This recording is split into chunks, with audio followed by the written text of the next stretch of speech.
9 books in the month of March. Let's rank them from worst to best. Hello, my name is Soph if you are new here, and we're getting straight in at ranking number 9. And this was The Full Risk by Abby Jimenez. I read this on my Kindle. This novella short story centres around a main character named Sophie who finds herself in a bit of a crisis after a freak accident. And she's stuck in this situation where she's kind of dealing with emotional and physical recovery as well. And then our male main character, his name is Zach, and he's kind of stuck in his own way in his life too. They both end up in this predicament where they kind of are forced into close proximity for a whole weekend, and they learn a lot about each other, and I just didn't like it. I didn't gel with the characters. I don't know if it's like my first romancy novella and that's why I didn't enjoy it, but I ended up giving it 2 stars just because it just didn't feel like a romance to me. The whole, like, there's this subplot where there's like a stalker, and I just felt like it took me right out of the story, and I don't know, I just wasn't vibing with it. However, I would say that this is the first book that I have read by Abby Jimenez, and I don't want it to skew my opinions of her other books that I haven't read yet. So I'm definitely, it's not turning my head away from those longer stories like Just for the Summer, and I can't remember the other names, but there's a lot on my list of hers to read, and I'm not going to let this one novella give me a bad opinion of that, if that makes sense. I also think it's hard with a novella being short. It's quite hard for characters to have development and for me to get a connection to them, because that's the biggest part about reading for me, is how I feel about the characters in the story. So definitely maybe staying away from novellas for the foreseeable future, because maybe they're not my cup of tea, and I do see a lot of people never rate them highly as well. So maybe that's the tea, maybe that's the cold hard truth, but that is why The Full Risk has come in 9th place. Going in both position 8 and 7 is going to be 2 books from the same series that I started on Kindle Unlimited, and this is Fierce Heart and Warbound by Tara Grace. This series is set in a world with warriors, magic, elves. What more could a girl want? And I will say one thing I really did like about these books is how it is not based off physical connection, and there is quite a lot of slow burn within that first book as well that I really enjoyed, and I just didn't rate it too highly. Both books were a 3-star for me, and you're probably thinking, oh, you didn't enjoy it, but I did. Like, I don't know how to describe it. These 2 books were fun. They're everything that you could want as a filler.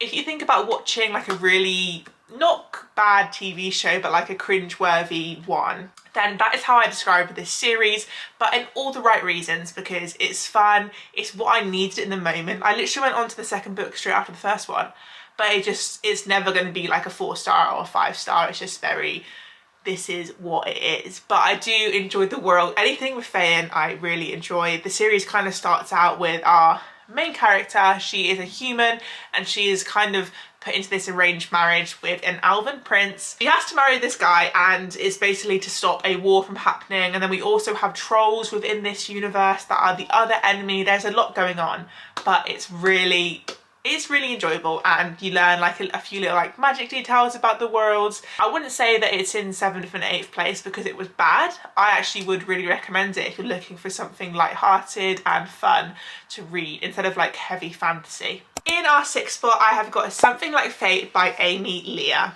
And this story, it follows our main character Lo, and she comes from a big Chinese family with a lot of heritage. All the women in her family actually have this gift where they are psychics. They can have visions and predict their own future and other people's as well. However, Lo has not had a vision yet. She feels like a failure, and she basically is waiting for this one vision in particular, which is going to tell her who her soulmate is. So her mum had this vision, her aunt did, and her grandma, and she is waiting for this. At the same time, she gets this vision, and she's just about to head off on a backpacking trip around Europe, so going around Italy. And I think the setting of this book was so good. It made me just want to hop on a plane and go away. I really do recommend for maybe like a summer holiday read. But I did end up settling on a 3.75 stars just because I love the setting, and like being in Italy, it was really romantic. However, I didn't feel that emotional connection towards her or the main kind of male main characters that we were reading about. So I wasn't really bothered if they ended up together. And I feel like I much rather enjoyed when they were talking about what they were doing in Italy rather than those conversations between themselves. That being said though, it is another light, enjoyable, fluffy read where you don't have to switch your brain on and you can just enjoy the process. And coming in 5th place, I have The Last Letter by Rebecca Yarros. I actually do have the physical copy of this one as well. And this book, it followed our main character Ella, who basically springs up this relationship, or friendship I should say, with her brother's best friend Beckett, who is in the army. However, she doesn't know him as Beckett, she knows him as Chaos. So when Ella's brother passes away sadly, Beckett goes to this small town to insert himself into Ella's life to try and help her out because she is a single mum, she has twins, and one of them is very sick with a rare form of cancer. As you can imagine, this one is gonna pull on your heartstrings. And I settled for a 4-star for The Last Letter just because I wasn't actually 100% into it until those few final chapters. They really took me on a roller coaster. However, before that, I just really wasn't gelling with our main character Beckett. I just don't know, something about him, like lying about who he was right in the beginning just kind of put me off. I was like, it's so much easier just to tell her who you are, like why are you hiding it? And I just knew like his reasoning for it wasn't going to be like that big of a deal. It was a big deal to him, but it really wasn't in the grander scheme of things. And I feel like that's what put me off and why it's not a 5-star. Because oh my god, I was crying after this one. I actually did this in a reading vlog where I let ChatGPT pick my reads for the week. So if you want to see my raw like live reactions to this book, then go and watch that one. Making it into 4th place, I have got Wings of Starlight by Alison Saft. And if you're like me, I grew up watching the Tinkerbell movies, and this book is based in that exact world. We are back in Pixie Hollow and we are following Queen Clarion, or at this time she was just a princess, and we're following her on this epic journey to try and save the whole of Pixie Hollow. And obviously we had to have a little bit of romance put in there. She has a love interest who is actually the Lord of the Winterwoods, and I really liked this one because it was YA, however you could just feel the tension and the angst between our two main characters, and their whole dilemma is that Clarion is a spring or summer fairy, I can't 100% remember, and Laurie is the Lord of the Winter Woods, so their wings and their kind of bodies are not designed to cross into each other's ecosystems. So they are being kind of torn apart by that like forbidden love kind of feeling. And yeah, this was so enjoyable. This was actually a 4.25 stars for me, although on Goodreads it had to be a 4 because they haven't got 0.25 yet. And I just think it was probably mainly based off nostalgia and just the fact that I loved the world of Pixie Hollow, and it was so good to be back, like with the Tinkers and the water fairies. It was so good. And I can't even describe why I didn't feel like it was a 5-star. It just didn't give me that feeling, you know, the tingles that you get, and I wasn't like 100% immersed into the story, but it was still a really like enjoyable time, and obviously one of my favourites of this month. Coming in 3rd place is Practice Makes Perfect by Sarah Adams, and I actually read this in that exact same video that I read The Last Letter in. This book follows our main character Annie, who is this really sweet, soft girl who's always kind of been looked down on by people just because she comes across as very innocent and timid. And after overhearing her date call her boring, she decides to enlist the help of Will Griffin, who is this muscly, tattooed bodyguard, to help her learn how to date and be more confident in herself. As they go through these practice dates, like obviously it's obvious they find each other attractive, so it's kind of like, will they, won't they? I ended up giving Practice Makes Perfect a 4.25 as well. It just kind of took the edge over Wings of Starlight. I think I just really enjoyed Sarah Adams' writing, and I was really shocked because I did go into it thinking that I wouldn't like it and that it would be cringe. So I was pleasantly surprised that I loved it so much, and I'll be definitely picking up more of her books. The only thing that it was lacking is it did feel quite predictable to me, but sometimes that's what you need, isn't it? Like, I'm a book detective, I know what's going to happen anyway, so I may as well just read the whole thing. We're now getting in to our second place of the month of March, and this was The Oxford Year by Julia Whelan. And when I tell you that this book tore me in half. The Oxford Year is about a girl called Ella who is this American, and she's actually come to Oxford University here in the UK on a scholarship. And this is where she meets Jamie Davenport, who turns out to be one of her teachers at the university. And like, what starts off as this like huge clash of personalities turns into this deep emotional connection.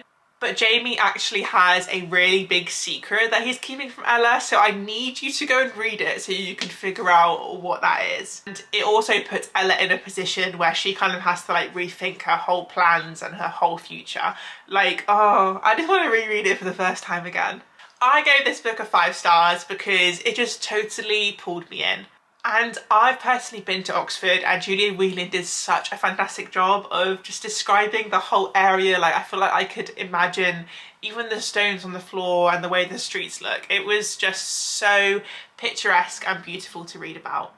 I think the biggest thing for a 5 star was me. I just could not put the book down. Like, when I'm kind of leaving a book and going back to my own life, it's like, it's probably not going to be a 5 star. But when I tell you I sat there and I binged it, it was so good, and I please pick it up, because I don't think many people on the BookTube, BookTok universe have even heard of it. And our winner of the month of March, my favourite book that I read in the previous month, is none other than Sunrise on the Reaping by Suzanne Collins.